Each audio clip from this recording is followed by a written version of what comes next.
Next, we'll go ahead and have Larry Capetto give us some remarks. The family wanted me to read just a little bit about Larry. Larry Capetto has devoted his life in documenting the war stories and feelings of the veterans of the foreign wars in every military field. These men are his heroes and friends, and he and Max shared a special bond. Go ahead and now hear from Larry. Thanks for your remarks. Thank you. Glad to be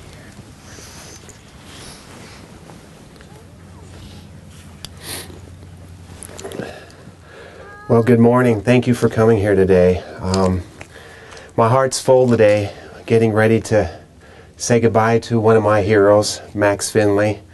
And I've been reflecting the last 24 hours about the first time I met Max. 10 years ago, I started my first film on D-Day. Max was a part of the D-Day invasion. And he landed on Utah Beach. And I didn't have that many veterans that had landed on Utah Beach. And I thought it was kind of appropriate being from Utah. And I remember the Salt Lake paper came out. We did a front page story. And I found myself just down here at his house for the first time. I met him and Vera. And that began a relationship of 10 years. And I've known Max now for 10 years. So 10 of his 91 years I've known him. So that's a proud moment for me. He's one of the first veterans I interviewed. For the last 10 years of my life, I've been documenting stories from what I call America's greatest generation, our World War II veterans. I've interviewed veterans from the Korean War, the Vietnam War, those serving today, the Gulf War. And it's been an amazing journey for myself, a very educational journey. But I'm telling you, we live in a day when our young people are looking for role models and heroes, and I have found mine in the many veterans that I've been fortunate to interview. And Max, by far, my wife Nancy could attest to this, is definitely one of my heroes at the top of the list. The same strength and stature that drove him to serve this country back in the 40s was there at the end of his life too. And when we come through Price, Utah, we would see Max. And I would get out my video camera and videotape wherever we were at and talking. And one of the things I didn't know about Max till later was that he was actually around the concentration camp liberation at the end of the war. And I did a film on the Holocaust, so I got that part of Max's story too, in Buchenwald and things like that. But Max is nothing short of a hero to me. And it's been a great honor to have had the opportunity, like I said, to have interviewed so many people that have served this country. I've done over 1,000 interviews, if you can imagine. I kind of feel like I'm at the end of a journey too today. Hopefully my work will continue. But Max's story, by the way, is in my first film on D-Day. And I go into schools a lot and talk to our young people today about our veterans and the sacrifices they made for our country. So Max's story, Shannon, will live on for years to come in our schools. In fact, a year ago, December, we tried to get him to speak at the Carbon High School here. We came up and did a presentation, and he'd gotten sick. But their stories will live on. You know, we live in a day where our young people need to learn of the sacrifices that have gone before them so they can better appreciate our veterans and the freedoms we share in our country. And those of you here today that have served our country, I want to thank you and the American Legion Post that was here.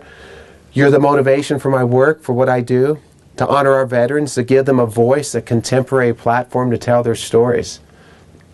And it never amazes me when I put my flag out at my home in Grand Junction. My mind always reflects back to the greatest generation, our World War II veterans, and the sacrifices they made. And to me, the American flag's not just a symbol of freedom, which of course it is, but it also represents those that have served our country. You can imagine 70 years ago, right now, Max was getting ready. They were starting to get ready for D-Day. You know, a young man, very strong, very vibrant. He was just newly married. And, you know, all these years later, I come into these veterans at the end of their lives. With Max, I was fortunate that he was around for a few years after I interviewed him. But for the most part, the veterans that I interview, I see them for the first and the last time. And I know I'm preaching to the choir here. I know there's a great respect here for our veterans. But that's why I'm here today, to honor Max and for the service he provided for our country and to never forget. In fact, my documentary series is called Lest They Be Forgotten. And I've got a little commemorative pin here I'm going to place for Max. And I believe there's going to be a great reunion in heaven soon, or there probably is right now, of all these World War II veterans, all these men that I've lost I've lost dozens and dozens of them. It seems like a week doesn't go by where I don't get an email or a phone call from a widow who just lost her loved one. And if you don't have a copy of Max's interview, I'd be glad to get you some copies, because that really helps at a time like this. So, but I'm grateful. Like I said, my heart's full. If the cause is great enough, it's worth the effort. It is by far worth the effort to come out here today. I've been fighting a really bad cold, but I told Nancy, I said, we're going.